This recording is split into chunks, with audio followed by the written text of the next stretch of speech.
અધિભૂત, અધિદેવ અને અધિયજ્ઞ ચાર વસ્તુ છે ગીતામાં ભગવાન બોલ્યા છે. એક બોલવાનું ભૂલી ગયા તમે. અધિભૂત, અધિદેવ, અધ્યાત્મ અને અધિયજ્ઞ.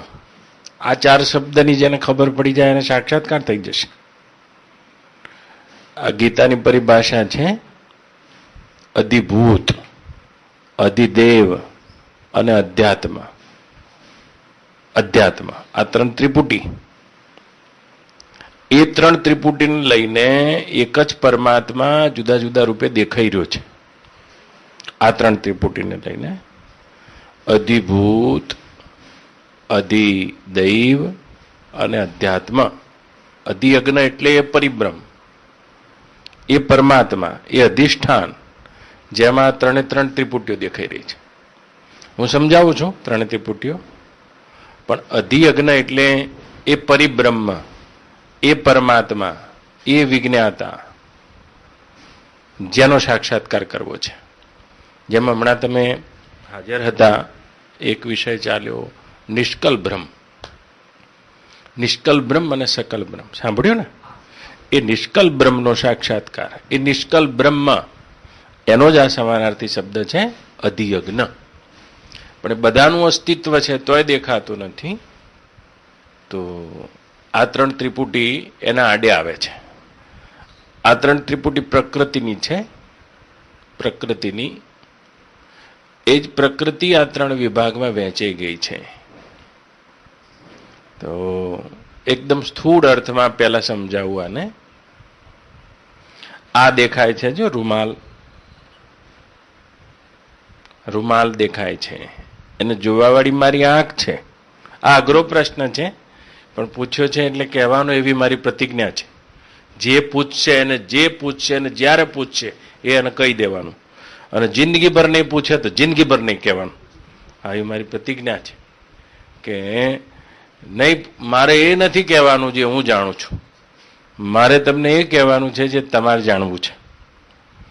જાણવું નથી તો મને જણાવવાની કોઈ ઉત્કંઠાય નથી.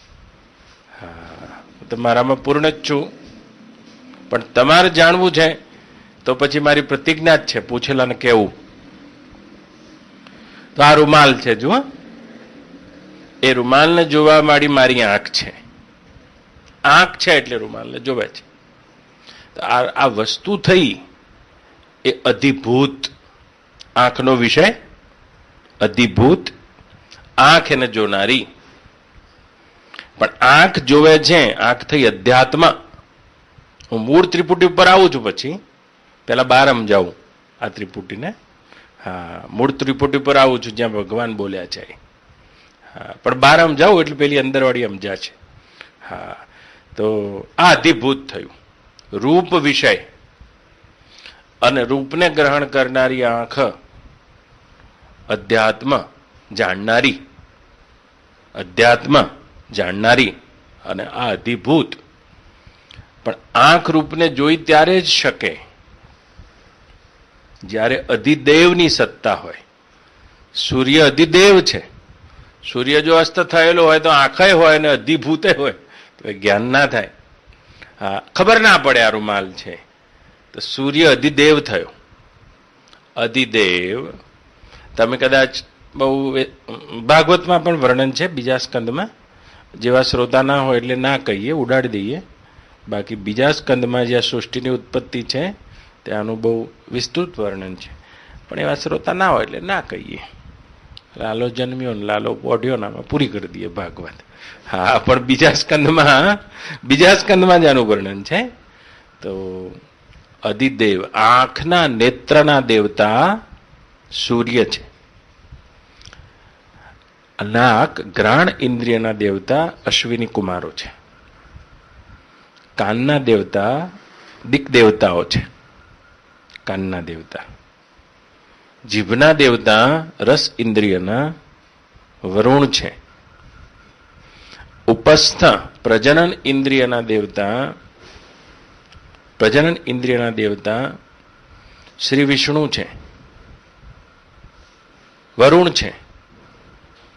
પાયુ ગુદા ઇન્દ્રિયના દેવતા યમ છે. હાથના દેવતા ઇન્દ્ર છે, 14 ઇન્દ્રિયોના અધિદેવ છે. હા, જો આપણા બહુ ગરડા હોય ને, આપણે મળવા જઈએ ને 95 વર્ષના પછી 90 વર્ષના પછી આપણે પૂછીએ ને કે દાદા કેવી શરીર છે તમારું, કે ભાઈ બધાય દેવતાઓ ઘર ઉપાડી લીધા છે એમ કે. આજે બહુ ડાયા પુરુષ આવું બોલે. એમ ના કે મારી આંખો જતી રહી, મારા કાન જતા રહ્યા, મારા પગ જતા રહ્યા. એમ કે આ બધા દેવતાઓએ ઘર ઉપાડી લીધા છે, આ દેવતા મને રૂઠ્યા છે એમ કે છે. હા, બહુ જ જે બ્રહ્મા ભળી ગયેલા પુરુષો આવું બોલે છે. હા, અમારા બાપજીને આંખે ઓછું દેખાય, પૂછીએ તો કે હવે આંખના દેવતા રૂઠ્યા છે. આંખના દેવતા રૂપ ઇન્દ્રિયને ગ્રહણ કરવા વાળા. આ સમજાય તો સમજાય, નહીં તો કાલ પૂછજો, ફરી રમજો, ફરી પૂછજો, ફરી પૂછજો, ફરી પૂછજો, વારંવાર પૂછજો. એક દાડામાં ગ્રહણ નહીં થાય. અને એક દાડામાં કદાચ ગ્રહણ કરવું હોય તો હું વર્ષો પહેલા એક શિબિર કરી હતી 8 દિવસની. જૂની કેસેટ હશે, પંચીકરણ બોધ માલિકા ઉપર, એના ઉપર હું બોલેલો. જૂની સત્સંગ, એ વખતે પેન્ટ બુશર્ટ પહેરતો હતો, સંન્યાસ નહોતો લીધેલો, અને એ વખતે આખી રાતના રાત સત્સંગ કરતો હતો, આખી રાત. અત્યારે પૂછો એટલે સવાર સુધી. એ કદાચ કેસેટ જૂની હશે તો એ વારંવાર સાંભળજો, ના હોય તો ફરી પૂછજો. તો એક છે અધિભૂત, એક છે અધિદેવ, અને એક છે અધ્યાત્મ. પ્રકૃતિ જે 3 ગુણવાળી છે, ગુણનો અર્થ ગતિ થાય છે, ગતિ. હું તો એ બ્રહ્મ જ છું, પ્રકૃતિથી જુદો. પણ પહેલા હું તમને પ્રકૃતિનો વિભાગ સમજાવું છું. એ પ્રકૃતિ 3 ગુણમાં રૂપાંતરિત થઈ જાય છે. હા, તો એ પ્રકૃતિમાંથી પ્રથમ પહેલું શું નીકળે છે? ગીતાકાર કહે છે એ પ્રકૃતિના હતી ત્યારે તો હું જ હતો, મારા સિવાય કોઈ નથી. અધિયજ્ઞ, મારા સિવાય કોઈ નથી. નિષ્કલ બ્રહ્મ, કોઈ કલ્પના ઉઠી નથી. પણ પ્રથમ પહેલી આ સૃષ્ટિને જન્માવા વાળી કલ્પના, પ્રકૃતિ, મારી મૂળ પ્રકૃતિ, આદિ પ્રકૃતિ મારામાં ખડી થાય છે. પ્રકૃતિની સામ્ય અવસ્થા. હા, હું એમનો એમ જ રહું છું, અને મારી દ્રષ્ટિથી એ પ્રકૃતિ ઉપર દ્રષ્ટિ પડતા મહદ બ્રહ્મ મમ યોની બીજ પ્રદહમ પિતા. મહદ બ્રહ્મ મારી યોની છે, અને બીજ મૂકનારો પિતા તે હું છું. એ પ્રકૃતિની સામ્ય અવસ્થાને હું જ મારી ચેતનતા વડે શોભિત કરું છું. હા, તોડું છું. જેમ રાતે સૂઈ જઉં છું એ વખતે કેવું બધું લીન થઈ ગયું છે, જો હું જ છું ખાલી, બીજું કોઈ નથી. અને ઉઠું અને પહેલી ક્ષણ આંખ ખોલું, અને જે બિલકુલ લય થઈ ગયેલું કંઈક એવું કાળું ડિબાંગ અવ્યક્ત હતું, જેમાં બધું લય પામી ગયું હતું. જાણનારો તો હું એમનો એમ જ હતો. મારામાં શું ફરક પડ્યો? જાગ્રતમાં હતો, સ્વપ્નમાં છું, અને સુષુપ્તિમાં બધું કાળું ડિબાંગ થઈ ગયું, એક આવરણ આવી ગયું છે મારા આગળ. તો એ મારા જાણવાના સ્વભાવમાં તો કોઈ ફરક પડ્યો નથી. જેમ આ વ્યષ્ટિમાં નિત્ય પ્રલયરૂપ સુષુપ્તિ આવે છે, ઊંઘ, એ સુષુપ્તિમાં બધું પ્રલય પામી ગયું છે. કેવળ સુષુપ્તિનો પ્રકાશક છે, તમે જાણતા નથી, આવરણ છે. જાણી જશો તો અવિદ્યા બાધિત થઈ જશે, અને એ અધિયજ્ઞની ખબર પડી જશે, જે સુષુપ્તિમાં પણ છે. હા, અધિયજ્ઞ છે. હા, આ વ્યષ્ટિમાં જોજો, હા, અધિયજ્ઞ છે. જેવી ગહેરી ઊંઘમાં સ્થિતિ આવે છે, બધું લય થઈ ગયું છે. કિંચિત, તમે લય નથી થયા, તમે તો છો, તમે છો. એવી રીતે આખા બ્રહ્માંડમાં એક સ્થિતિ એવી આવે છે જ્યારે બધું લય થઈ જાય છે. જેમ વ્યષ્ટિમાં આવે છે ને, એમ સમષ્ટિમાં પણ આવે છે. આ જેટલું પણ નામ રૂપાત્મક જગત દેખાય છે એ જ રીતે લય થઈ જાય છે. જે રીતે મને સુષુપ્તિ આવે છે એ જ રીતે આ સમષ્ટિ ચેતનને જ્યારે સૃષ્ટિ કરવાનો સંકલ્પ ક્ષીણ થઈ જાય છે ત્યારે આવી સુષુપ્તિ આવે છે. બધું એ લય થઈ ગયું છે. કિંચિત જે દેખાય છે તે બધું એ હિરણ્ય ગર્ભ સહિત. તો કે શેમાં લય થયું છે? આ જ જીવની અનાદિ અવિદ્યા અને પરમાત્માની આ સમષ્ટિ ચેતન રૂપ ઈશ્વરની અનાદિ શક્તિ છે. એક આવી જ અવસ્થા આવે છે, ગુણોની સામ્ય અવસ્થા. બધું એ લય પામી ગયું છે.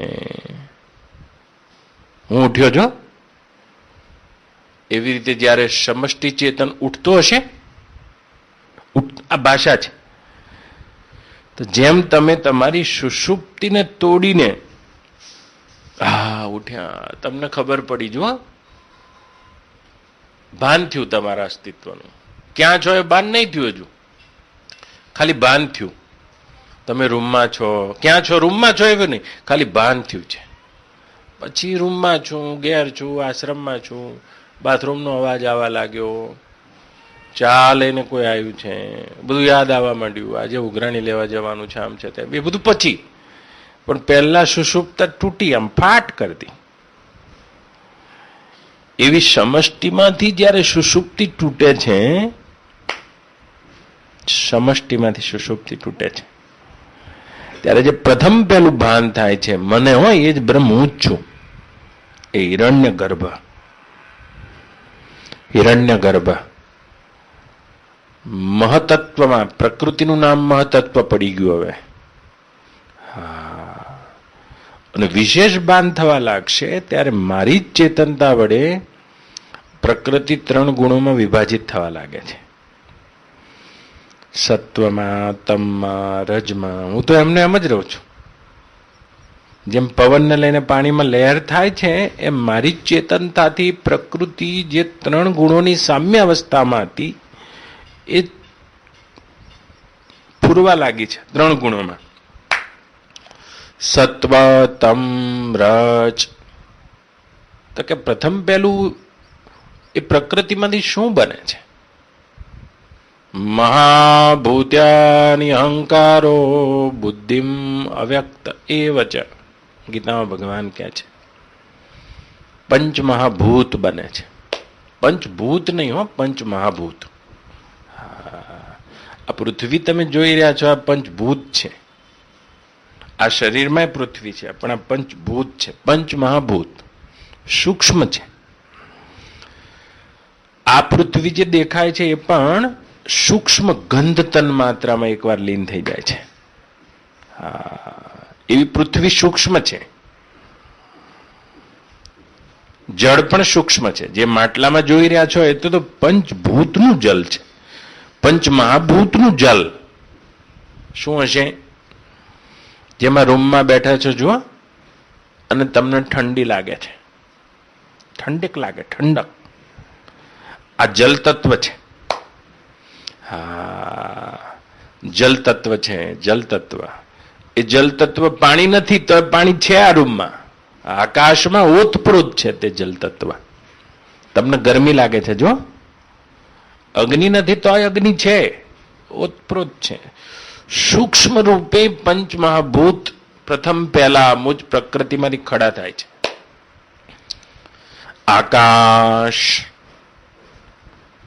તો પ્રકૃતિમાંથી મેં જ બહાર કાઢ્યું છે. હું તો એમને એમ જ રહું છું. આ બધું પ્રકૃતિમાંથી બહાર કાઢું છું. એ બ્રહ્મ આકાશ.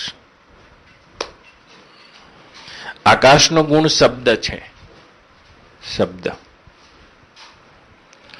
એ જ આકાશમાંથી હું જો મારી ચેતનતાના પ્રવાહથી આકાશમાંથી જ વાયુને બહાર કાઢું છું.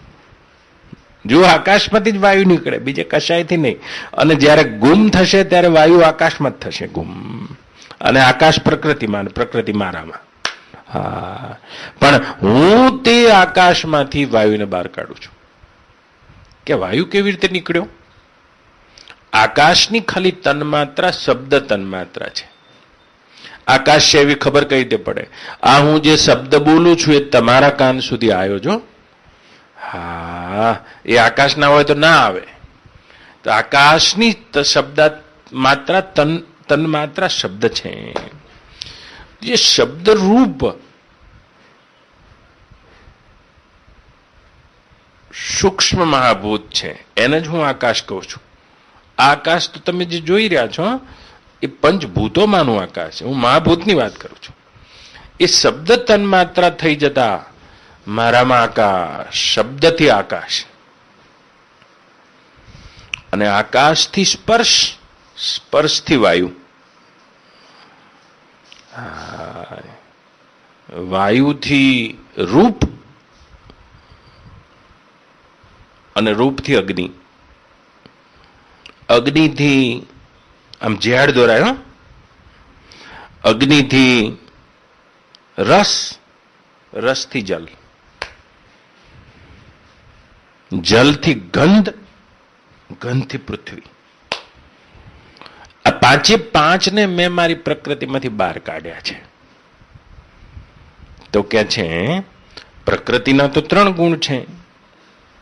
તો 3 ગુણ હોવાથી આ 5 તન્માત્રાઓ જે હતી, શબ્દ, સ્પર્શ, રૂપ, રસ, ગંધ, રૂપ, પાંચે પાંચ મહાભૂતની રૂપ તન્માત્રા એ પ્રકૃતિના 3 ગુણમાં વહેંચાઈ જાય છે. ગુણનો અર્થ ગતિ થાય, ગતિ. જેમ ગાડીના 3 ગેર હોય એમ પ્રકૃતિના પણ 3 ગેર છે. પ્રકૃતિના પણ 3 ગેર છે. તો સાંભળજો. હા, એક તન્માત્રા સમજાવું પહેલા.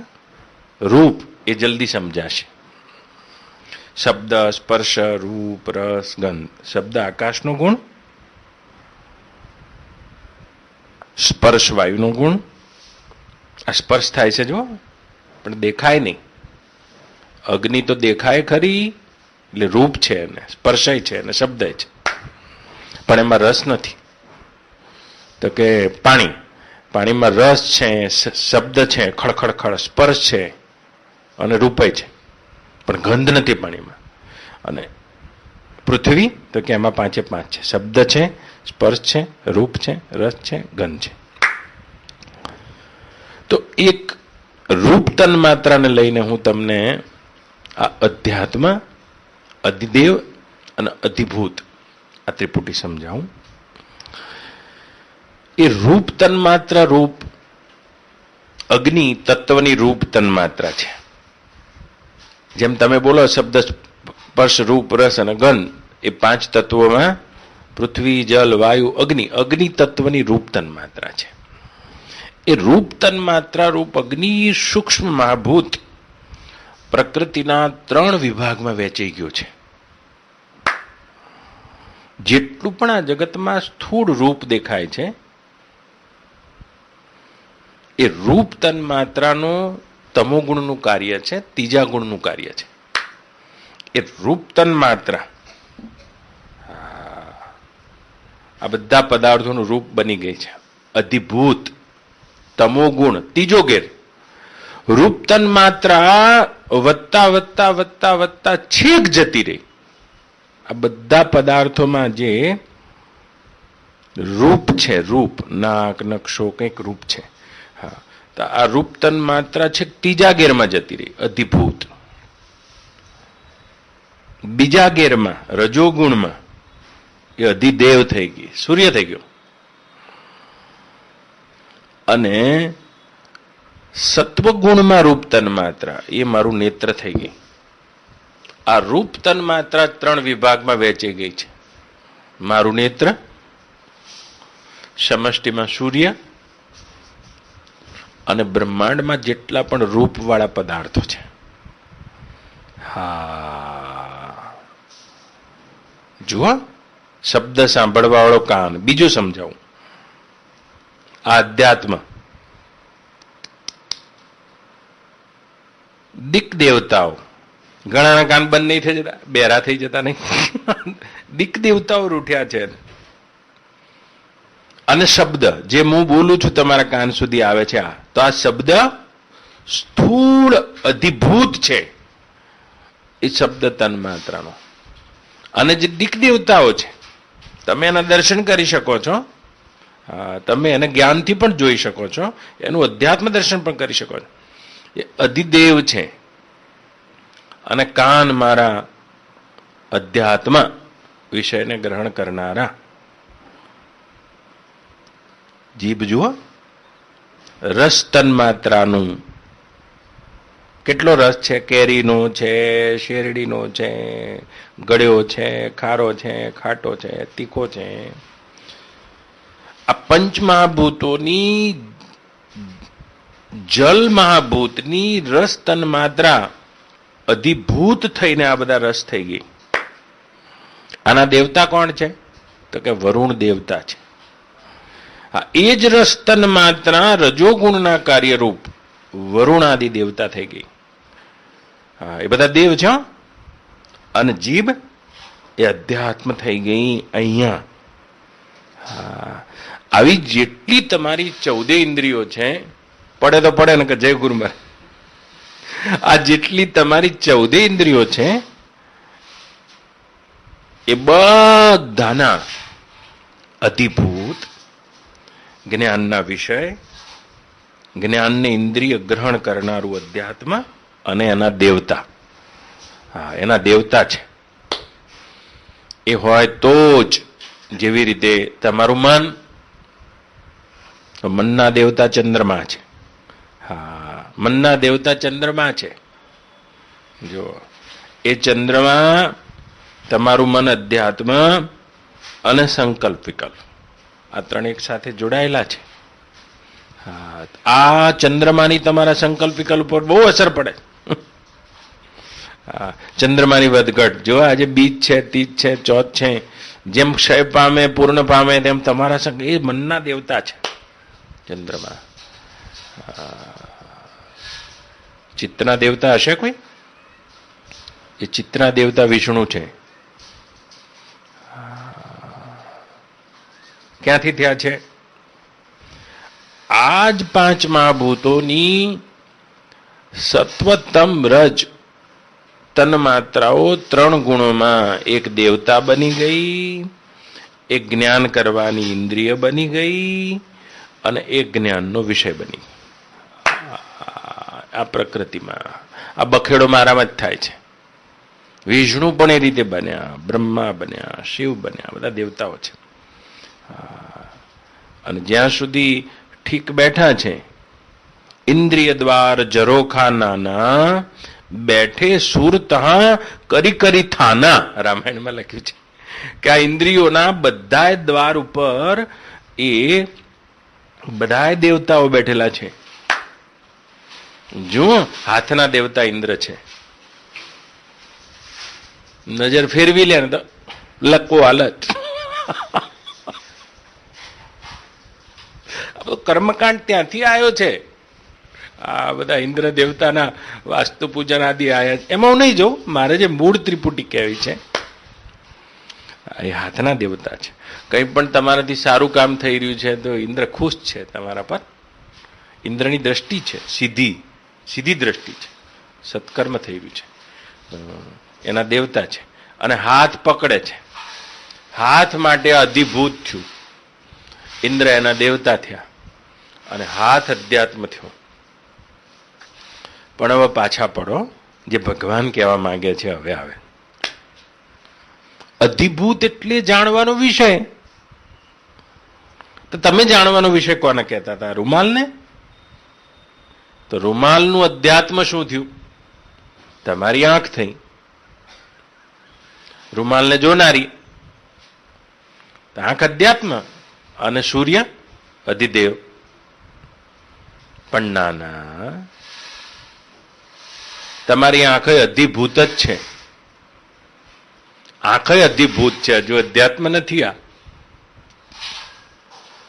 મારી આંખે હવે નહીં દેખાતું એવું એક કોઈ જોનારું છે અંદર.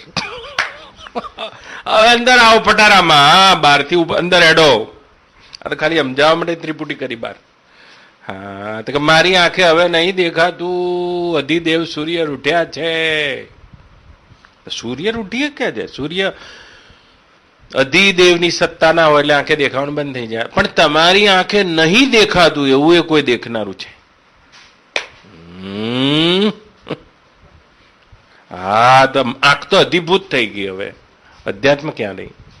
એને દેખનારું મન છે મારું. મનના દેવતા ચંદ્રમા છે. હા, અધ્યાત્મ આ છે જાણનારું. તો સંકલ્પ વિકલ્પ મનમાં થઈ રહ્યા છે.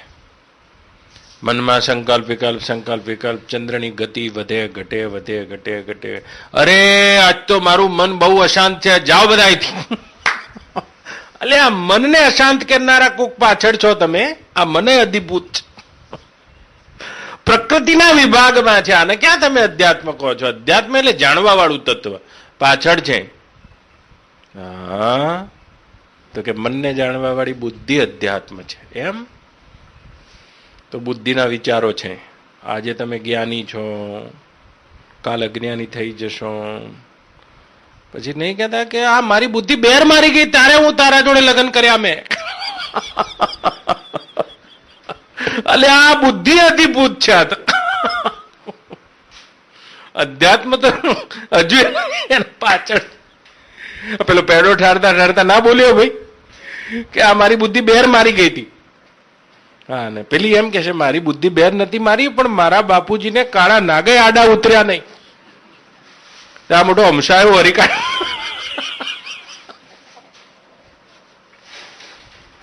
આટલા ભારે સત્સંગમાં આવું તો મારે કેવું જ રહ્યું ભાઈ. નગર પકડાય તો પકડાય, નગર જય ગુરુ મહારાજ થઈ જશે. તો કે છે ના ના, બુદ્ધિ અધિભૂત જ છે, જ્ઞાનનો વિષય છે. તો કે બુદ્ધિને જાણનારો છે કે હું જો અહંકાર, એ બુદ્ધિને તે સમયે અહમ નામની વૃત્તિ જાણે છે. હું ચાલુ છું, હું બોઠું છું, હું બેસું છું. તો ક્યાં અધ્યાત્મ છે? કે ના ભાઈ, આનાથી પાછળ એક એવી સત્તા છે જે જાગ્રત, સ્વપ્ન અને સુષુપ્તિમાં જેમની તેમ જ છે. હું ઉઠે તોય અને હું ઊંઘે તોય. હું ઉઠે છે આવું અહંકારને ભાન છે વૃત્તિના સંયોગે, અને હું ઊંઘે છે એવું અહંકારને જ ભાન છે વૃત્તિના સંયોગે. કોઈક એવું તત્વ છે જે જાગતું એ નથી ને ઊંઘતું એ નથી. જાગ્રતમાં પણ છે, ઊંઘમાં પણ છે. હું ઊંઘી ગયો, એટલે હું ઊંઘી ગયો અહંકાર બોલે છે. અધ્યાત્મ રૂપ આત્મા તો ત્યાંય છે. ગીતામાં ભગવાને કીધું છે સ્વભાવો અધ્યાત્મ ઉચ્યતે. સ્વભાવો એ તારો આત્મભાવ, જેમનો તેમ અધ્યાત્મ છે. અધ્યાત્મ તો કે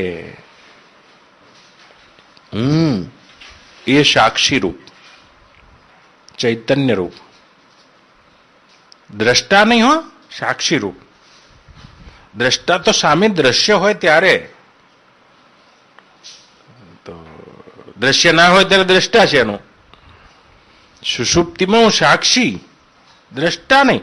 દ્રશ્યનો અભાવ થઈ જાય તો છે, અને દ્રશ્યનો ભાવ થઈ જાય ત્યારે દ્રષ્ટા અને દ્રશ્ય બંનેને જોઈ રહ્યો છે, કોઈ સાક્ષી છે. સ્વભાવો અધ્યાત્મ ઉચ્યતે.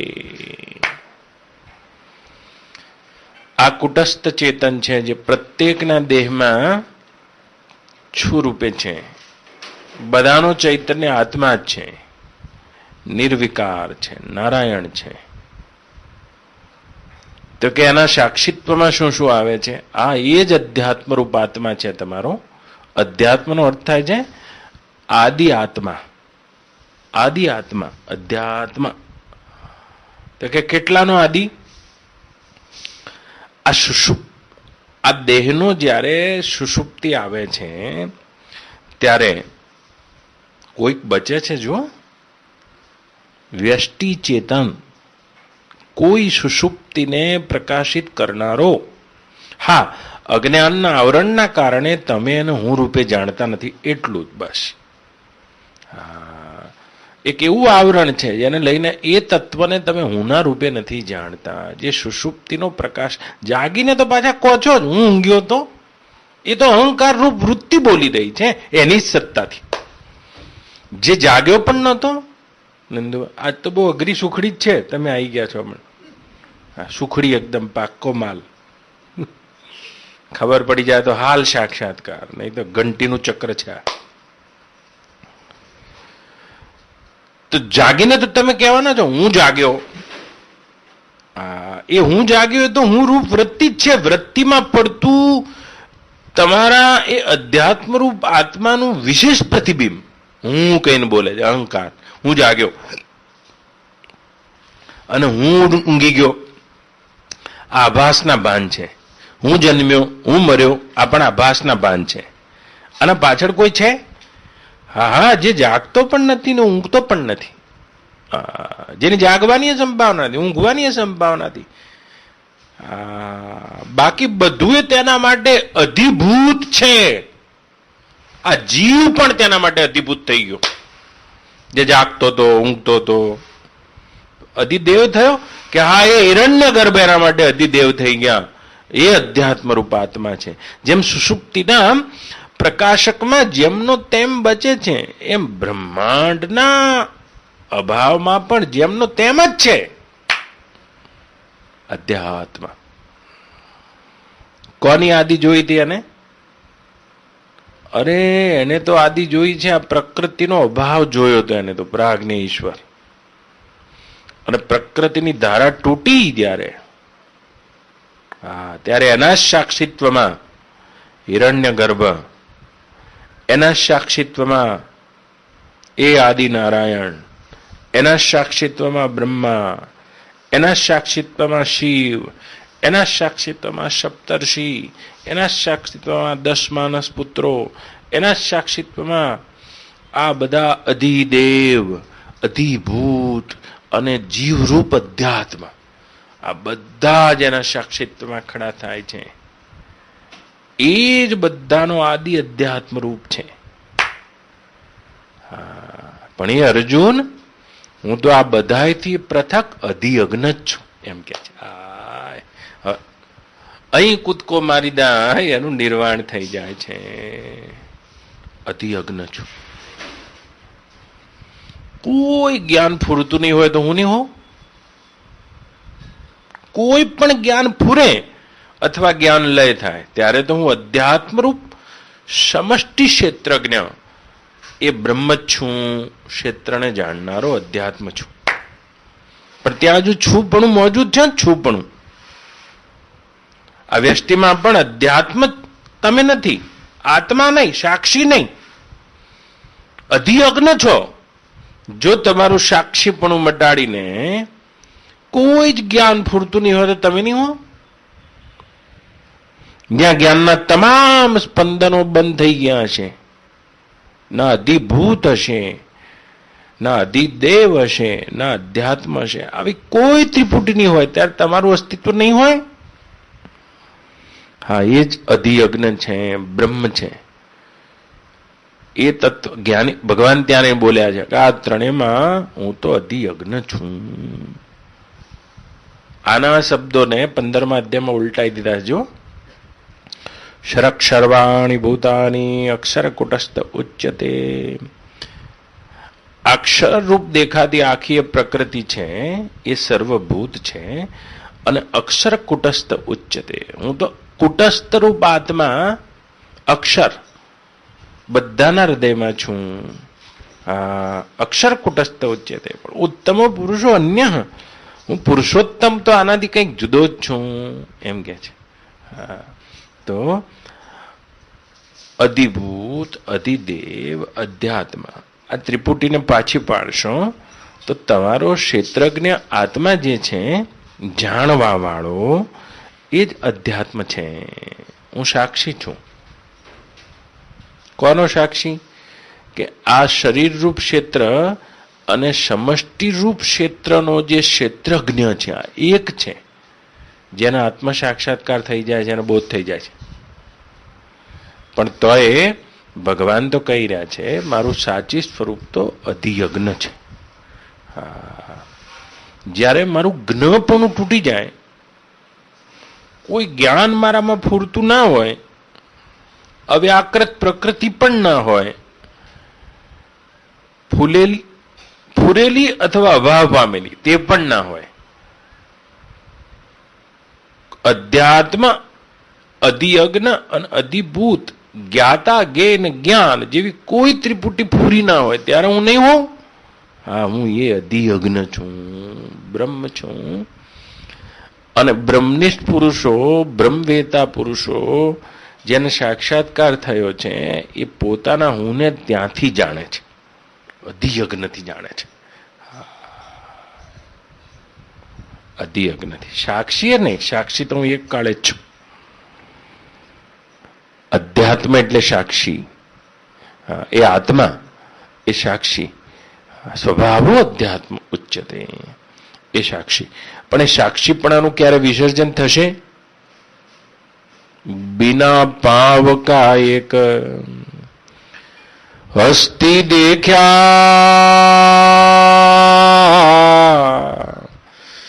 જેને નહીં કાયા ને નહીં છાયા,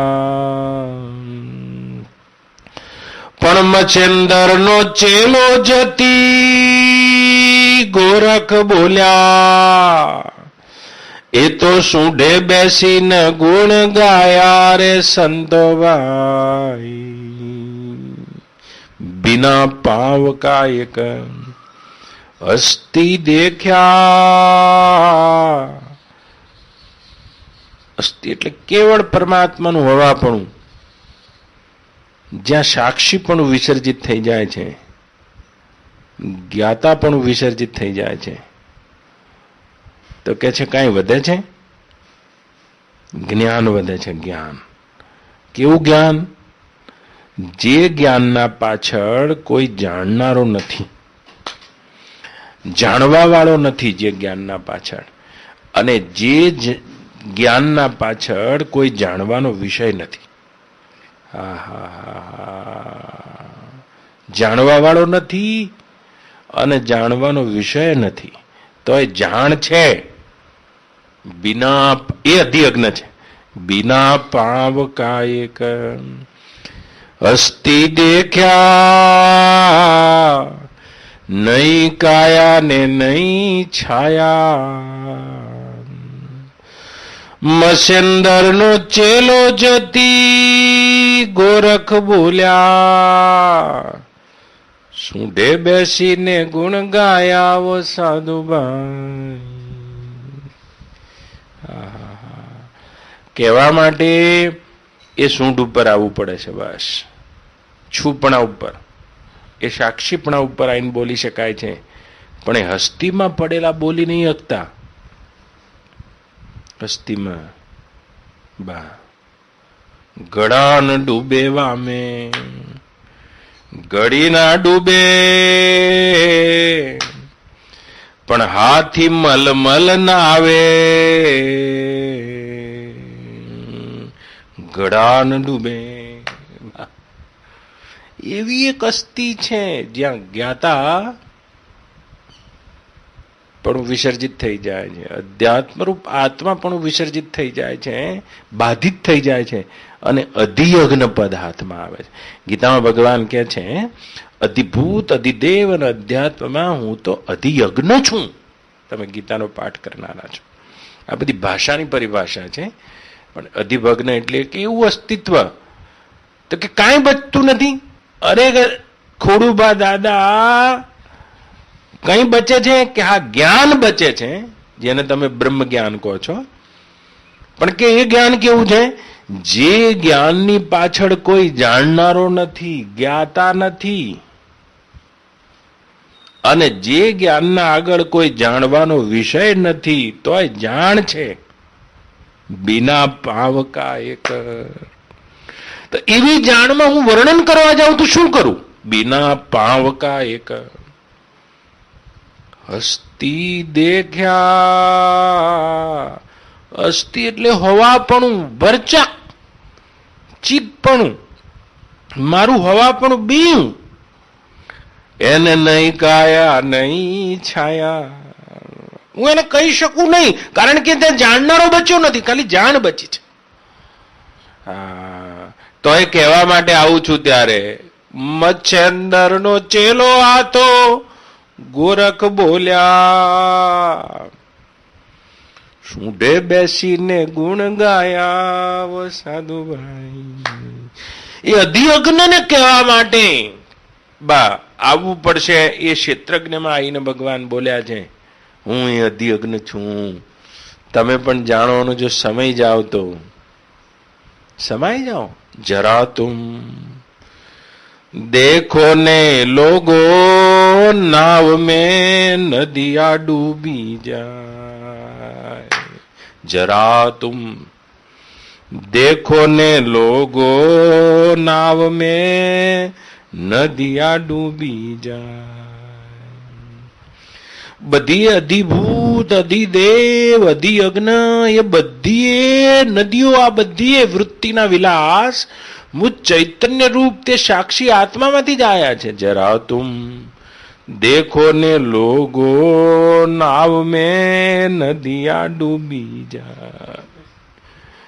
અને ધ્યાન કરતા કરતા કદાચ આ મારી વાતે તમારી નજર પહોંચી જશે તો બધી નદીઓ એ નાવમાં એ તમારા સાક્ષીપણામાંથી ઉડેલી આ વૃત્તિનો વિલાસ છે. અધિદેવ, અધિભૂત, આ બધી. જરા તુમ देखो ने लोगो नाव में नदिया डूबी जाए.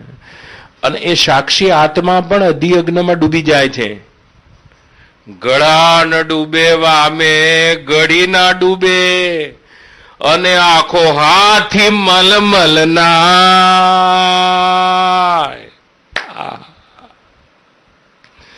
કોઈ જ્ઞાતા નથી, ગે નથી, તો એ આખી હસ્તી છે.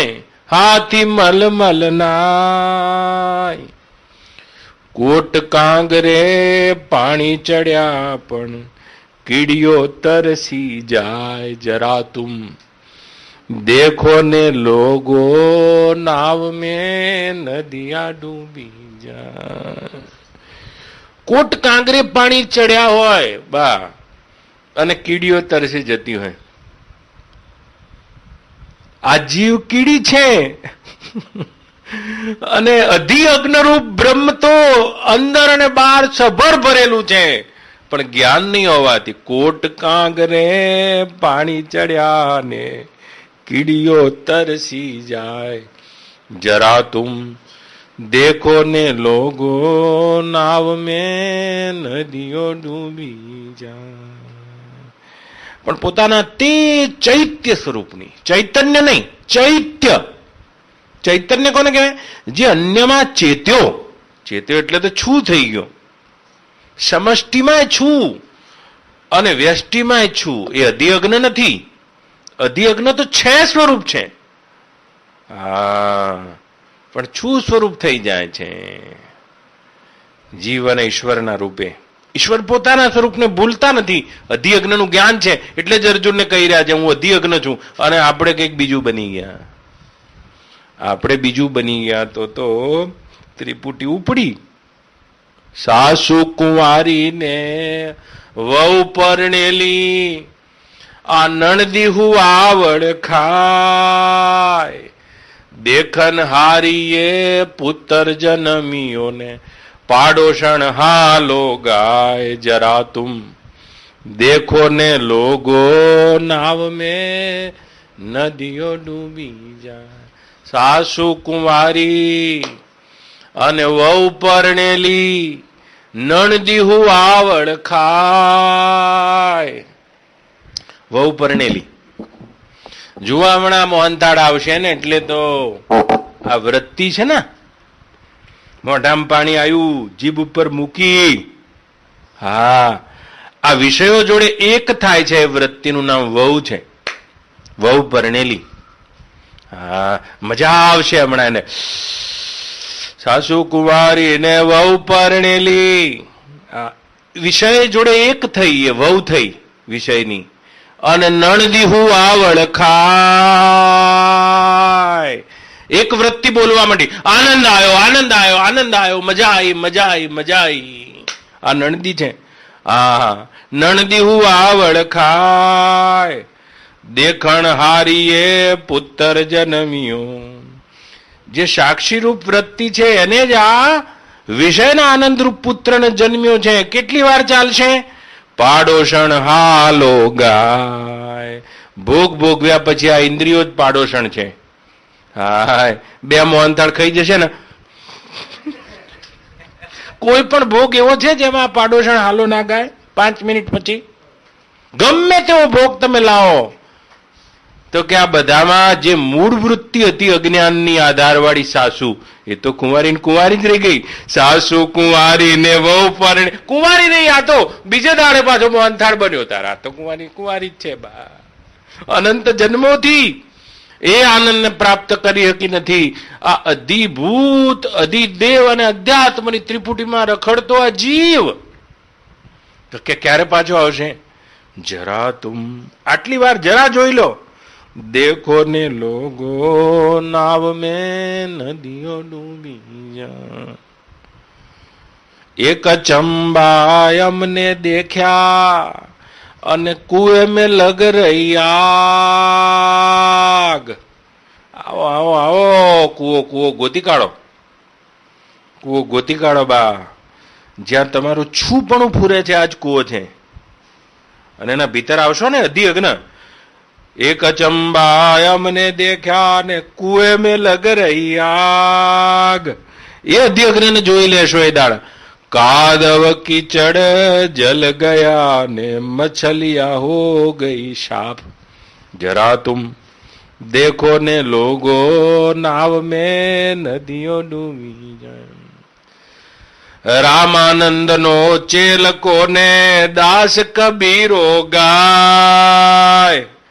आज भजन ना खोल करे अना जन्म मरण मटी जाए.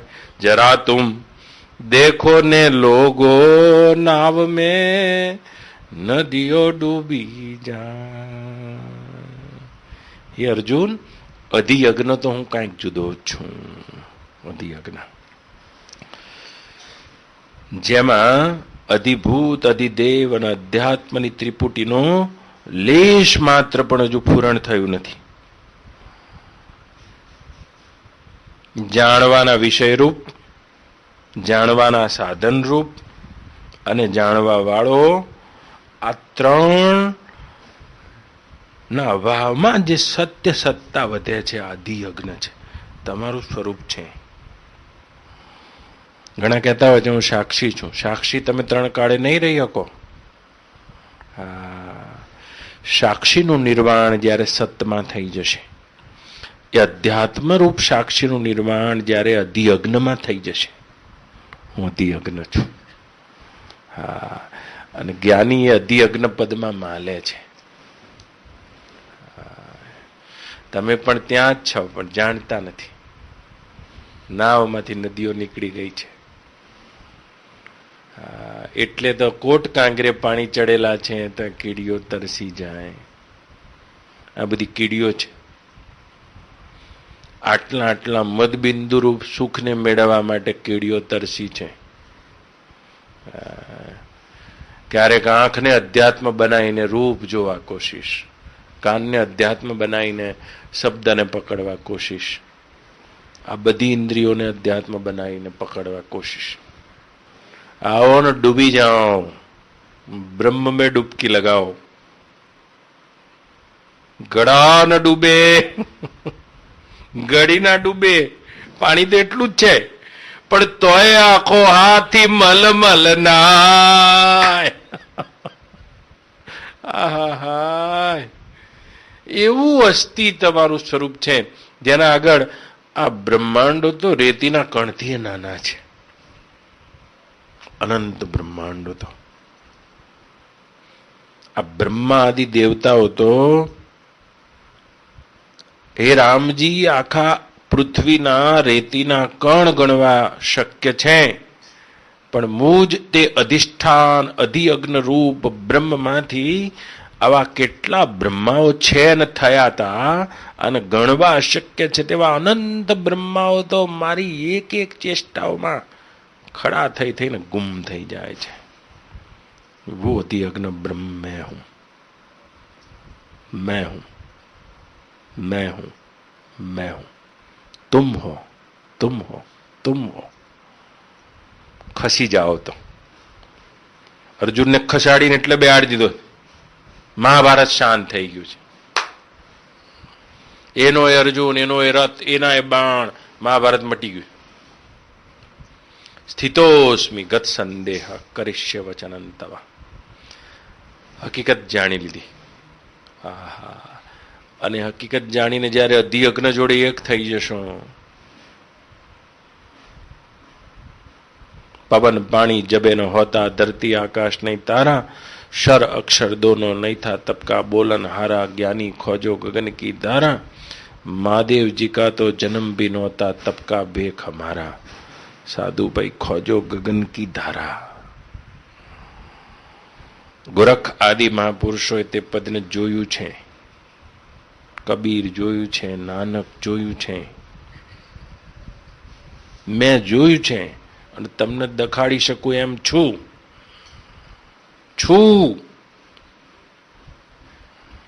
જેની વૃત્તિ સૂક્ષ્મ હોય, શુદ્ધ હોય, આ વાતની લક્ષ્યાર્થને ગ્રહણ કરે છે. જેની વૃત્તિ શુદ્ધ ના હોય, બુદ્ધિ સૂક્ષ્મ પણ ના હોય, એકાગ્ર પણ ના હોય, ધ્યાનસ્થ વૃત્તિ ના હોય. જો સાહેબ ભણાવતા વખત કહે છે ધ્યાન રાખો, હા, તો ભૌતિક વિદ્યાને પ્રાપ્ત કરવા માટે પણ ધ્યાનની આવશ્યકતા છે. આધ્યાત્મિક યાત્રા જેની વૃત્તિ ધ્યાનસ્થ હોય, એવી શુદ્ધ હોય, સૂક્ષ્મ હોય, ઉપરતીને પ્રાપ્ત હોય, વિરતિવાળી હોય, વિરક્ત હોય, એ ફટ કરતી પોતાના સ્વરૂપનું લક્ષ્ય પ્રાપ્ત કરીને તે અધિયજ્ઞ બ્રહ્મને પોતાના રૂપે જાણી લે છે. फिर ऐसे ज्ञानी का जन्म मरण नहीं होता है, संसार उसको नहीं दिखता है, બધું એ નિવૃત્ત થઈ જાય છે, એની બુદ્ધિમાંથી ખરી પડે છે, સસલાના શિંગડાની પેઠે શાંત થઈ જાય છે.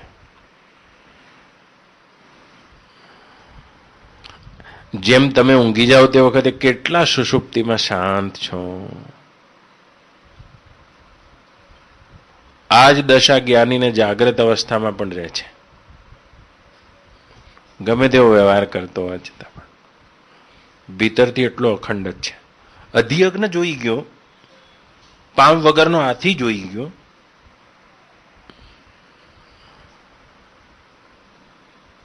તમે જે દાડે જોઈ લેશો તે દાડે શિષ્ય નહીં રહો, ગુરુના ગુરુ થઈ જશો.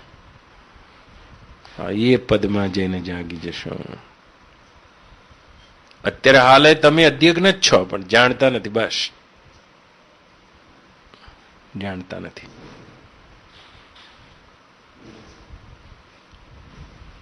જ્યાં કોઈ ખંડ નથી તેવો અધિયજ્ઞ. ખંડ નથી, વિભાગ નથી. જેમ આકાશમાં વિભાગ ના હોય પણ દિવાલને લઈને વિભાગ દેખાય છે. આ પહેલો ખંડ, આ બીજો ખંડ, આ ત્રીજો ખંડ. ખંડ દિવાલને લઈને કલ્પિત છે, આકાશમાં નથી. એમ જાણવાનો વિષય, જાણવાના દેવતાઓ, જાણનારો, આ બધાએ એ માયામાં કલ્પિત છે, મુજ અધિયજ્ઞમાં નથી.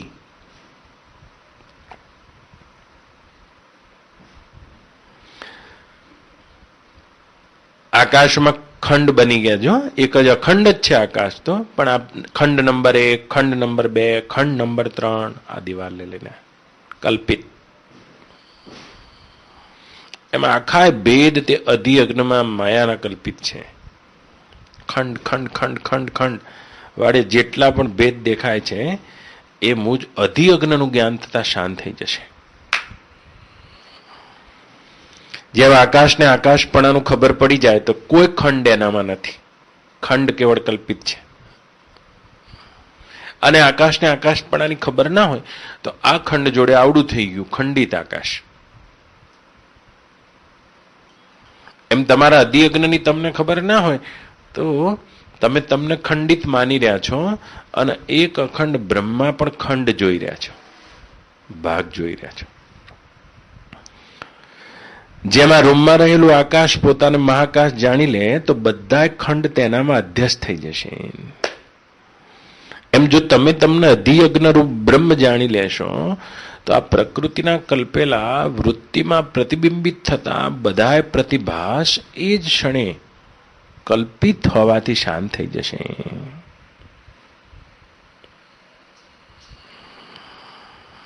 આ રૂમમાં જે આકાશ છે એ શું કરવા બોલે? પેલા રૂમમાં જા, એને તો ખબર જ છે બધા રૂમોમાં હું જ છું અને બધા રૂમ મારામાં છે. એમ અધિયજ્ઞ રૂપે બધા ઘાટમાં હું જ છું અને બધા ઘાટ મારામાં છે. વિષ્ણુ પણ જ્યાં યોગ નિદ્રાને પામ્યા છે, બ્રહ્મા પણ જ્યાંથી સામર્થ્ય લે છે, શિવજી પણ જેમાં સમાધિસ્થ છે, એવો હું અધિયજ્ઞ બધાના ઘાટમાં સત્તા રૂપે છું, સામાન્ય રૂપે છું, બ્રહ્મ છું.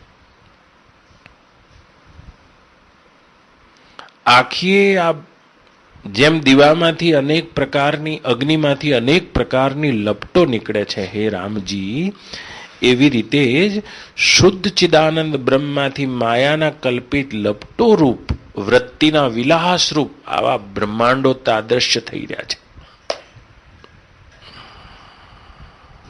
પણ જરા તુમ દેખો ને લોગો નાવ મેં નદીઓ ડૂબી જાય. આ બધી વૃત્તિઓ ડૂબી જશે અને વૃત્તિને ધારણ કરનારું તે ચૈતન્ય પણ જેમાં ડૂબી જશે એ અધિયજ્ઞ છે. કે પછી અનુભવ કેવા છે? ઘડા ન ડૂબે, ઘડી ન ડૂબે, હાથી મલમલ નાય. એ હસ્તિરૂપ કેવલ બ્રહ્મ છે એવો મલમલ અંદર નાય છે. જેને જોવા નથી રહ્યા હતા અને અનેક વખતે પ્રયત્નો કરતા હતા, પણ એક અચંબા અમને દેખ્યા કુએ મેં લગ રહી આગ.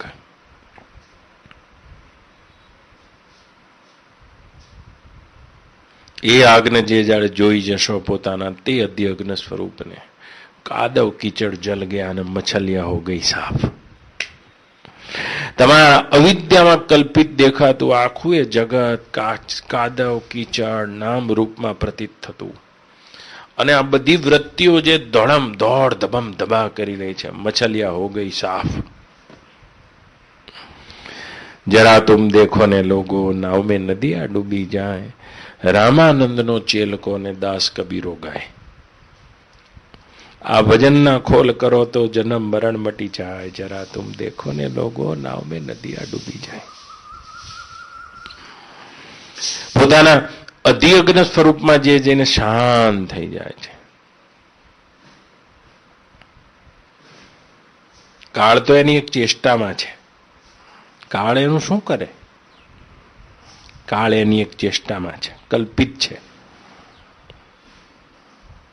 કાળ આવીને પાય લાગ્યો, અંતરનો વેમ ભાગ્યો.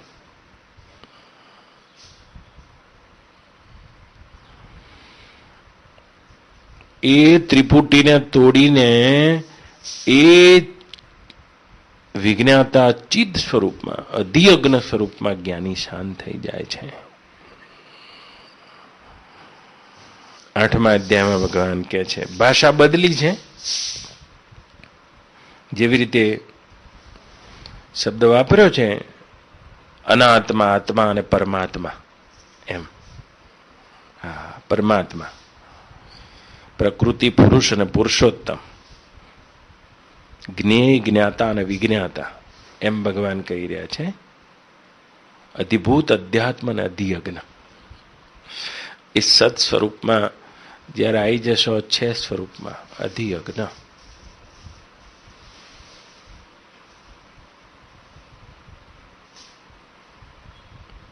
केवल मेरा होना है.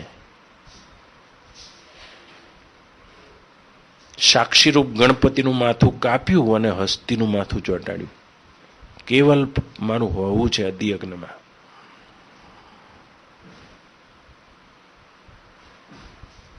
પછી ગમે તેટલી ઉથલ પાથલ થશે, દડમ દડા થશે, તો એ બધી થાય છે. થાય, થવા તો આકાશને શું છે? એવો આકાશવત જ્ઞાની થઈ જાય છે. हे राम जी, अब मुझे चुप रहने के अलावा और कुछ नहीं आता है.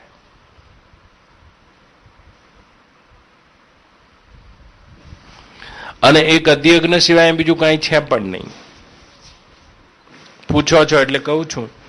તમે ના પૂછો તો મેં હમણાં જ કીધું, મારી પ્રતિજ્ઞા છે, જ્યાં સુધી કોઈ પૂછશે નહીં ત્યાં સુધી કહેવું નહીં. અને પૂછશે તો પછી એને ખબર પડે છે કે હું જોવા નહીં રહું, સીધો જ કહેવા માંડી છે. આવી મારી પ્રતિજ્ઞા છે. નકર કોણ કોને કે તમે અવિદ્યાનો સ્વીકાર કરીને બોલી રહ્યા છો, નહીં તો તમે એ જ છો જે નારાયણ પહેલા તત્વ છે, એ જ તમે છો. ત્યાંથી હું બોલો છો, પણ અજ્ઞાનનો સ્વીકાર કરીને બોલો છો. આ જગતમાં પ્રથમ પહેલું જ્ઞાન કોને થયું હશે? હા, એ તમે જ છો. પણ અજ્ઞાનનો સ્વીકાર કરીને બોલો છો, બસ. નકર સૃષ્ટિની આદિમાં પ્રથમ પહેલો બ્રહ્મ સાક્ષાત્કાર ગુરુ વગર તો થાય નહીં. કોને થયો હશે? એ તત્વ જ ગુરુ છે. એમ નારાયણ બ્રહ્માને કહી રહ્યા છે કે આ સૃષ્ટિની આદિમાં હું હતો, અંતમાં પણ હું છું, મારા પહેલા કોઈ નહીં. એમ જેના પહેલા કોઈ નથી એ તત્વ તમે છો, જેના પછી પણ કોઈ નહીં રહે તે તત્વ તમે છો. ક્યાં આવડી દુકાનમાં બેસીને રોવો છો? 5 રૂપિયાના ગલ્લો આવી જાય તો વધાવા માંડો છો, રાજી થઈ જાઓ છો. કપડા 4 શેરા મરી જાય તો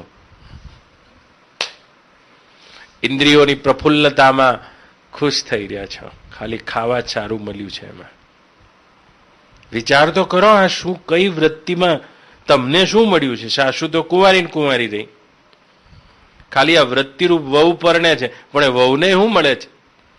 એ તો નણદી હુવાવડ ખાય છે. જે આનંદ બોલનારી વૃત્તિ છે એ તો બીજી જ છે. પેલી પરણીએ તો જુદો, હજુ ત્યાં છે ત્યાં તો એક બીજી વૃત્તિ ઉભી થઈ, મજા આવી મજા આવી મજા આવી મજા આવી. અને એ તો હજુ બૂમો પાડીએ નહીં રહી, ત્યાં પાડોશણ હાલો ગાય. આનંદરૂપ બચ્ચું તો થતું જ નથી. એ સાસુરૂપ બહુ આમથી આમ ફર્યા કરે છે. જે દાડે એ બ્રહ્માનંદમાં જઈને ડૂબે ત્યારે પરણશે બા, એટલે ત્યાં સુધી ભમ્યા કરીએ, ભમ્યા કરો, ભમ્યા કરો, ભમ્યા કરો. છૂટવું છે? તો વિચાર કરો, એ તત્વનો વિચાર કરો. એકલા પડો, શાંત થાઓ, વિચાર કરો, એ જ્ઞાનને આદર કરો. બાર બાર પોતાના મનને વિચાર આપો, આકાશની માફક શુદ્ધ અધિયજ્ઞ હું છું. જેમ આકાશમાં આ બધા રૂમ કલ્પિત છે, તેમ આ બધા ઘાટ મારામાં કલ્પિત છે. ઘડાઓના અભાવમાં જેમ આકાશ છે ને ઘડાઓના અભાવમાં રહેશે, એમ બ્રહ્મા વિષ્ણુના મહેશના અભાવમાં મુજ અધિયજ્ઞ જેમનો તેમ જ છું. કોટી કૃષ્ણ અને કોટી રામ, કોટી શિવ એ જ અધિયજ્ઞમાં આવીને જતા રહે છે. પણ એમની મહત્તા એટલે છે કે અધિયજ્ઞ રૂપ બ્રહ્મને હું રૂપે જાણે છે. હા, બસ મહત્તા એટલી છે. આપણે નહીં જાણતે તો કુછ માનતે.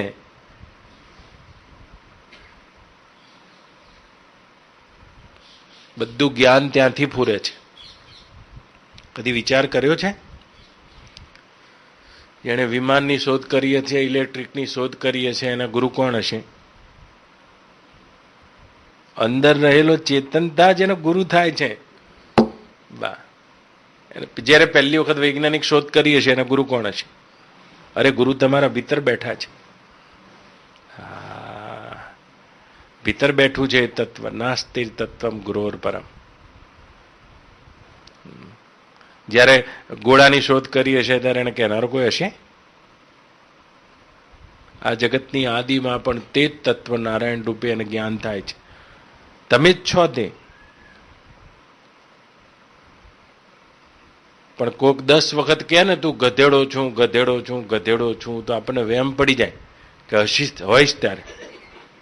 હા, પણ શાસ્ત્ર કહી રહ્યું છે તું બ્રહ્મ છે બ્રહ્મ છે, પણ આમાં વહેમ પડે છે કે હોવ તો હોવ કદાચ. જેમ રસ્તામાં એક ભાઈ જતા હતા અને સોનાનો 2 તોલાનો દોરો પડ્યો હતો, ચમકતો હતો તો પિત્તળનો, સોનું ક્યાંથી હોય. જોવાઈ રહ્યા ને ખીચામાં મૂકી દીધો છે, આમ આજુબાજુ જોઈને પાકું થઈ ગયું સોનું જ છે. અને બીજે દાડે આખો સોનાનો પહાડ મળ્યો, પહાડ ઓરિજિનલ સોનાનો રસ્તામાં. પહાડ મળ્યો એટલે તરત જોયું સોનું, અને બીજી જ મિનિટે અંદરથી વૃત્તિ ઉઠે છે, હોય નહીં આટલો મોટો પહાડ એમ કે હતો છે.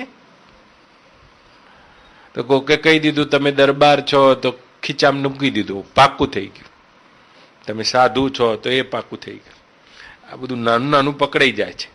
અને શાસ્ત્ર ભગવાન કૃષ્ણ કહી રહ્યા છે તું તે અધિયજ્ઞ રૂપ બ્રહ્મ છું કે હોય નહીં.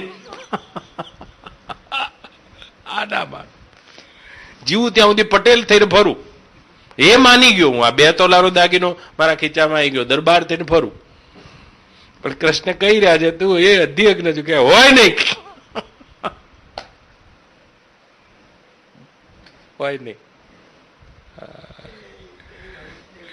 અને જો સ્વીકારી લેતો તો હમણાં હાલ જ રામાનંદ નો ચેલકો ને દાસ કબીરો ગાય, આ ભજન કા ખોલ કરો તો જન્મ મરણ મટી જાય. કોના જન્મ કોના મરણ?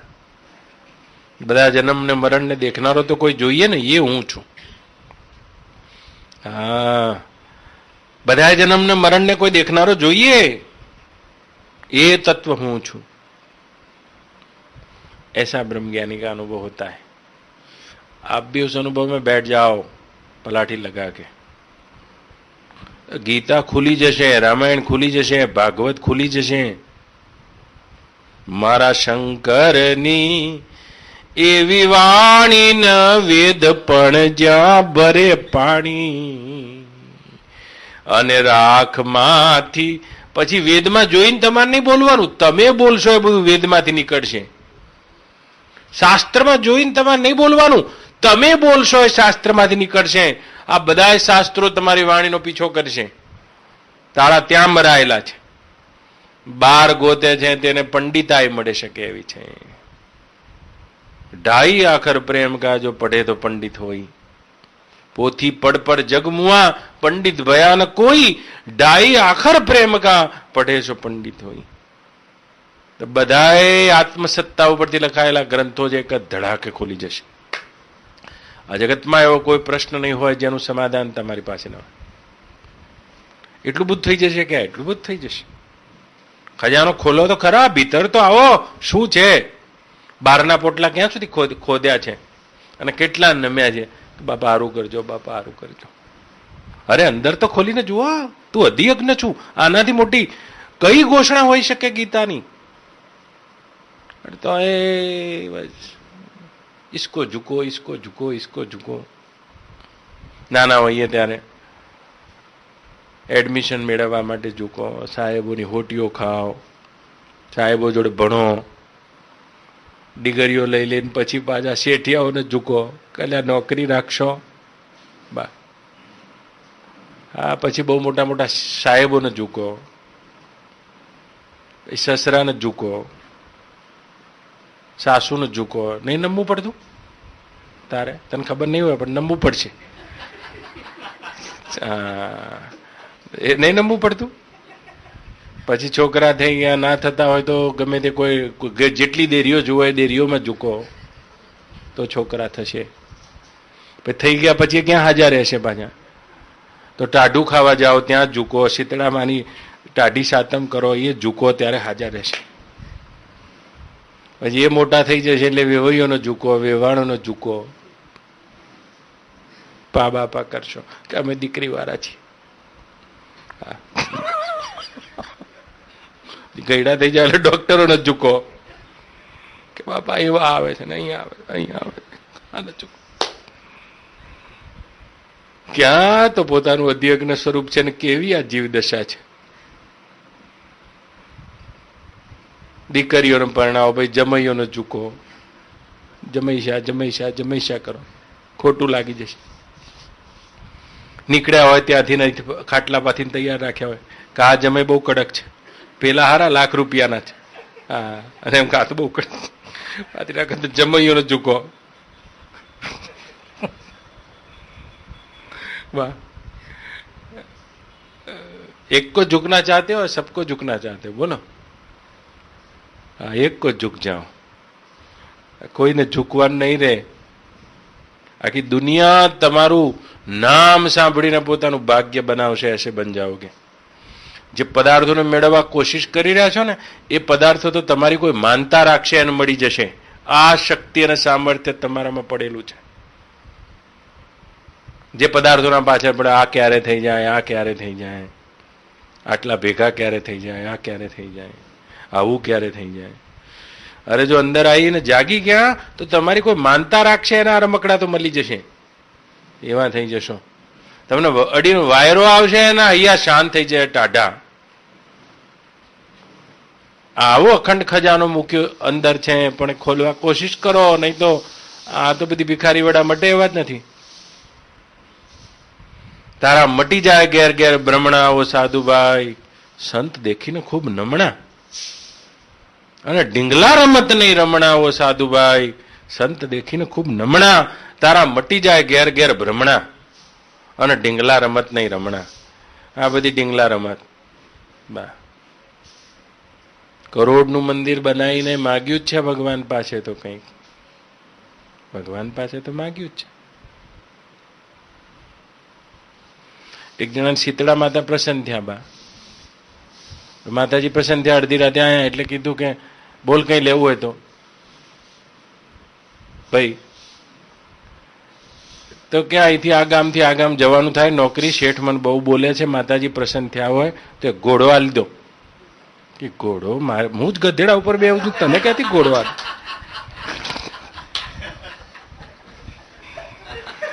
તો દેવતાઓ પણ આ જગતમાં છે, પણ એ પોતાના સામર્થ્યના બહાર તમને ના આપી શકે, ના આપી શકે. જેવી રીતે ખટવાંગ રાજાને દેવતાઓએ શું કીધું કે અમે અમારા આયુષ્યની મર્યાદામાં જેટલું આયુષ્ય છું તને આપી શકીએ. જેમ ખટવાંગ રાજાએ માગ્યું કે મારું આટલું ચીર આયુષ્ય કરી દો, પેલા કીધું ના થાય, અમારા અધિકારમાં જેટલું અમે આપી શકીએ. તો કે અધિકાર બહાર લેવો હોય તો શું કરવાનું? કે તારા અમારા આત્માને જાણી લે. હે ખટવાંગ, તો કે એના માટે શું કરું? અને હે પરીક્ષિત રાજા, તે ઈક્ષ્વાકુ વંશના મહાન પ્રતાપી રાજા ખટવાંગ ગંગાના નદીના કિનારે બેસીને તીતલ મુનિનો સંગ કરીને અઢી મુહૂર્તમાં પોતાના અધિયજ્ઞ સ્વરૂપ પરમાત્મા તત્વને જાણીને મુક્તિનો અનુભવ કરી લીધો. દેવતાઓને પૂછ્યું એમણે કે મારા આયુષ લેવું નથી, તો મને કહો મારું આયુષ કેટલું બાકી છે? 400 વર્ષનું તમે આયુષ્ય આપો, પણ એના પછી મરવાનું ખરું? ઇન્દ્ર રાજાએ કીધું હા, કારણ કે અમે અમારા અધિકારના બહાર તને ના આપી શકીએ. 400 વર્ષનું તું કહેતો આપી દઈએ, પણ કે 400 વર્ષ પછી આ ક્ષણ તો આવશે ને મારે? તો કે આ માગવાની ક્ષણ આવશે. તેલ ખૂટે એટલે દીવો વાટ જોવાય ના ઊભું રહે. તો કે છે તો કે શું કરું? કે પૂર્વે તારા પૂર્વજો રઘુ આદિ જેવા રાજાઓ પોતાના બ્રહ્મ સ્વરૂપને જાણીને અમારા આત્મામાં ટક્યા છે, તે રીતે ટકી જા. તો કે મને કહી દો ઇન્દ્રદેવ, મને આપવા જ માંગતા હોય તો મારું કેટલું આયુષ્ય બાકી છે? અને હે પરીક્ષિત રાજા, તે વખતે ઇન્દ્રદેવ પોતાના સત્ય સંકલ્પ અને દેવતા યોનિના સત્વમય શરીરના પ્રભાવથી જોઈને કહી દીધું કે હે ખટવાંગ રાજા, માત્ર તારું અઢી મુહૂર્તનું આયુષ્ય બાકી છે. અને અઢી મુહૂર્તના આયુષ્યમાં તે ખટવાંગ રાજા ગંગાના કિનારે જઈને બેઠા અને તીતલ મુનિનો સંગ કરીને આટલી ચાવી, આવડી જ હોય ગુરુની ચાવી, વાપરો ને. અઢી મુહૂર્તમાં પોતાના અધિયજ્ઞ સ્વરૂપમાં સ્થિત થઈને બ્રહ્મપદને પ્રાપ્ત થઈ ગયા. સાક્ષાત્કાર કરવા માટે હે પરીક્ષિત રાજા 7 દિવસ તો ઘણો લાંબો અવધિ છે. તું ભાગ્ય મનાય, તને જે બ્રાહ્મણે શ્રાપ આપ્યો છે 7 દિવસમાં તને તક્ષક કરડવાનો છે, તો 7 દિવસ તો તારા માટે ઘણા છે. એ બ્રાહ્મણના મોઢેથી 7 દિવસ નીકળ્યા છે. પૂર્વે અઢી મુહૂર્તમાં પણ સાક્ષાત્કાર કરનારા છે, જેની હું તને યાદી આપી રહ્યો છું. મૃત્યુ આ દેહનું થાય છે અને તે નિત્યમ અવશ્ય ભાવી છે. હું તારું ના મટાડી શકું હે પરીક્ષિત રાજા, પણ મૃત્યુના ભયને મટાડી દઈશ તે બ્રહ્મ વિદ્યાની જડીબુટી મારી પાસે છે. જ્યાં જ્ઞાતા જ્ઞેય અને જ્ઞાનની ત્રિપુટી શૂન્ય થઈ જાય છે, તેવા પોતાના અખંડ સ્વભાવમાં જાગેલા તે પરીક્ષિત રાજા, હે શૌનકાદિ ઋષિઓ, જ્યારે તક્ષક આવ્યો છે ત્યારે ભોંઠો પડ્યો છે. આમ લખે, ભોંઠો પડી ગયો તે અભય બ્રહ્મપદમાં સ્થિત થયેલા પરીક્ષિત રાજાને જોઈને. મનુષ્યનો જન્મ આ વસ્તુની પ્રાપ્તિ માટે છે. ને કરતા ઝુકતે રહો, झुकने का खत्म होने वाला नहीं है, नहीं है. हाँ का पड़ी जशो ત્યાં સુધી झुकते रहो. बा एक को झुको या सबको झुको. बस एक सदगुरु को झुक जाता है, उसको झुकना नहीं पड़ता किसी को. बस એને અધિયજ્ઞમાં જઈને નાખી ના દે ત્યાં સુધી ગુરુ જપે જ નહીં. એને એવો હુવડાઈ દે ને ત્યાંથી ઉભો જ નથી. खलास. ब्रह्म विद्या मार डालती है और यही सच्ची मृत्यु है और यही सच्चा अमरत्व है. तब तक मरने वाले नहीं हो, लेकिन मरो मरो सब कोई कहे, मरना न जाने कोई, एक बार ऐसा मरो कि फिर मरना न होई. તો પોતાનું સાક્ષીપણું વિસર્જિત કરીને અધિયજ્ઞમાં જઈને મરી જાઓ. જિંદગીમાં જન્મ મરણ જ નહીં રહે. નકર તો મરવાની બીકરી છે આયુ તો પછી વૈધો ને ઝૂકો, વૈધ ને ઝૂકેલો એટલે જમ દેખા છે, જમને ઝૂકો કે કઈ બાજુ લઈ જાઓ છો. દેવતાઓને ઝૂકો, જુદી જુદી વાડીઓમાં જઈને જુદા જુદા દેવતાઓ જોડે માગો, પણ માગતા વિચાર કરજો. આવો ઘોડો માગ્યો ના માગતા, સામે વાળાના અધિકાર બહાર ના આપી શકે. બોલો કૃષ્ણ કનૈયા રામચંદ્ર ભગવાન. આ બધા અઘરા વિષયો છે, આ બધું અઘરું છે. બધું વાટીને મોટા કુવાડા કાયના કાપે, લોઢા કાપે છીણી, આ વાત છે ઝીણી ઝીણી. પણ અઘરા વિષયો છે. પણ તમે પૂછ્યું એટલે કહીએ. વર્ષો પહેલા બહુ બોલ્યો છું. મેં કેસેટો હશે ક્યાંક, હા હશે, ઘણું બોલ્યો છું. સાંભળજો. આગળના નાકા ચીરાઈ ગયા હોય ને તો આ પ્રશ્ન ઉપર સાક્ષાત્કાર કર્યા વગર ઊભા ના થવા દો. હવારના હાથ વાગે તોય, પણ આગળના નાકા ચીરાયા ના હોય ને એટલે અહીં સુધી હોય પેશે નહીં. આગળના શબ્દોના લક્ષ્યાર્થના નાકા ચીરાયેલા ના હોય, વૃત્તિ એટલી સૂક્ષ્મ ના હોય, ધ્યાન ધારણા યુક્ત ના હોય, સમાધિ યુક્ત ના હોય. એટલા માટે. નહીં તો આ પ્રશ્નના, આવા પ્રશ્નોના જવાબમાં તમને તમે તમારું શીશ ઉતારો જો પાન બાઈ, તો આજે રમાડી દઉં 52 રે બાર. આજે જો કાલ નહીં. હા, વીજળીના ચમકારે મોતીડું પરોવજો પાનબાઈ, નહીતર અચાનક અંધારા થાય રે. 700 શ્લોકો ભગવાન કૃષ્ણ બોલ્યા હશે તો કેટલી વાર લાગી હશે? 700-1400 લીટીઓ થઈ. 2-2.5 કલાકથી વધારે ના થાય. આ વીજળીના ચમકારા જેમ અર્જુનનું મોતી પરોવાઈ ગયું છે. આ 52 ભજન બોલ્યા, એમાં કેટલી વાર થઈ હશે? 52 ભજન બોલતા વાર કેટલી થાય? 13 દાડા થયા તા કે છે. 13 દાડામાં વીજળીના ચમકારે મોતીડું પરોવજો પાનબાઈ. સદગુરુનો આપણને સંગ થાય તો કેટલો થવાનો છે? હું તો કહું છું 50 વર્ષ જોડે રહેશો તો એ વીજળીના ચમકારા જેવા છે. નંદુ 12 વર્ષ કરી લેજો, નહીતર અચાનક અંધારા થાય. જેમ કેરીની ડાળી ઉપર, આંબાની ડાળી ઉપર કેરી કેવી લટકે છે આમ જુઓ, એ જ રીતે કોક પાછા માતાના કુખે લટકશો જઈને ઊંધા. કેરી લટકે છે એમાં જ જન્મ્યા પાછા ઉવા કરતા ઝૂકવાનું ચાલુ પાછું બધા. વાહ. પોતાના આત્મ ખજાનાને ખોલો, પોતાની ભીતર રહેલા ખજાનાને ખોલો. બહાર શું ચાલો છો? આ તો બધા તમારા પડછાયા છે. બોલો કૃષ્ણ કનૈયા રામચંદ્ર ભગવાન સદગુરુ. ઓ ઓમ નમઃ પાર્વતી પતયે હર હર મહાદેવ હર. બહુ અઘરા પ્રશ્નો છે.